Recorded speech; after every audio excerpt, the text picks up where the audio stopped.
Today we're going to check out F1 the movie on 4K Blu-ray. I'm not here to talk about how good or bad this movie is. I'm just going to share some of my thoughts on the audio and video quality. Now let's go over a few tech specs. The movie was shot in 4, 6, 8.6K and on iPhone 15s and also some DJI Ronin 4Ds. It's got a 4K DI. It's rated PG-13. Runtime is 155 minutes. Aspect ratio is 239:1, so no IMAX, and the audio is in Dolby Atmos. Now, before we take a look at this audio and see how active this audio mix is, if you don't know what the Dolby Atmos Object Viewer is, you can find a link down below in this video's description that tells you all about it, what it does, and where you can get it. You can also find a list of all the gear that I use for these 4K Blu-ray reviews down there as well. So if you recall, when I originally reviewed this movie on digital when it first came out on iTunes, the audio wasn't all that impressive. At least I didn't think so. I mean, if you have a poorly calibrated system with overly hot subwoofers, then you might think it sounds pretty darn good. But the mix on this 4K Blu-ray is essentially the same. Here, at roughly 14 minutes in, there is a ton of music that plays throughout the surrounds with nothing happening up top. You'd think you'd be able to hear the engine in the surround channels, but it's mostly just music with the sound of the car coming out of the front LCRs. However, the volume in this movie is now a few dB louder than what it was on the digital stream. The dynamics in this are also a bit better, and so is the bass response for this scene as well as the rest of the movie. So it does hit noticeably deeper and harder, which is another plus for the physical release, and we know that physical releases are always a good thing when we can get them. Sonny's time trial at 21 minutes again has zero top channel activity, which is strange because coming from the cockpit perspective, you would 100% be immersed by the wind rushing past your helmet and the engine vibrating all around you. The trade-off is music playing in the surrounds with some heavy hitting bass response. At 1 hour and 13 minutes and pretty much any one of the races, you'll hear the announcers' voices coming through the top channels, which also happens to come in very loudly, with, once again, music in the lower surround channels with the rest of the action in the LCRs.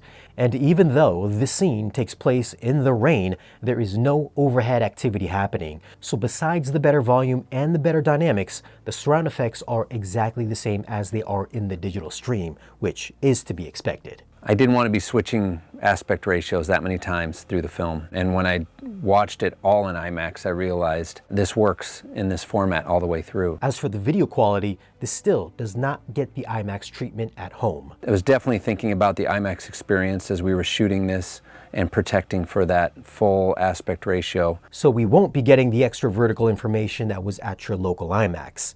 Now, comparing the two using the IMAX trailer versus the 2.39 version we're getting at home, we can see that there is extra information on the top and the bottom that was cropped out. Whether or not you think it's useful information, I guess that's up for debate.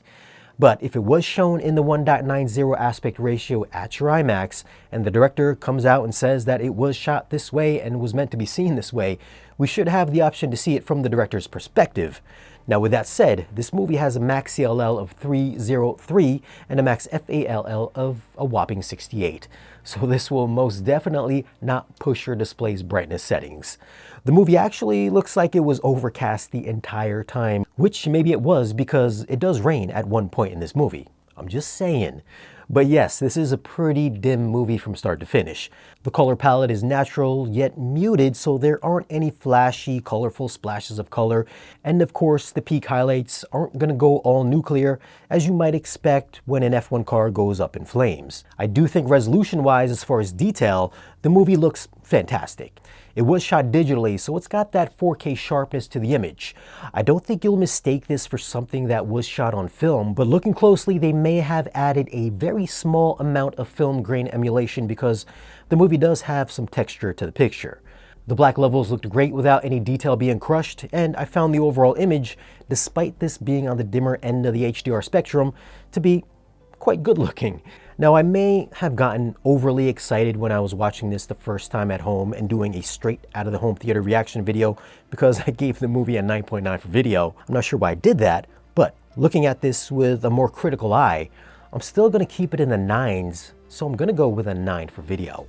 Audio-wise, I originally gave it a 6.5, which kind of sucks for a big action flick. but the less compressed Atmos mix on this 4K Blu-ray did sound noticeably better with increased dynamics. The bass was better and the overall balance was better. The lack of surround effects in the lower and in the top channels in favor of music is baffling, and a lot of the times they just didn't use the top channels, so it is still, in my book, a disappointing Atmos mix. I'm gonna go with a 7 for audio. So what are your thoughts on this F1 the Movie 4K transfer? Are you happy that there's no IMAX aspect ratio, and did you like the audio? Leave your comment down below and let me know. Now, if you want to pick up this movie, I will leave some links for it down below in this video's description. As always, guys, thanks for watching. If you want, you can follow us on social media, and if you want to support the channel and get exclusive content or great discounts on audio and video gear, then stop by my Patreon page. Be sure to like this video if you found it useful and subscribe if you haven't already. And I'll catch you again in the next one.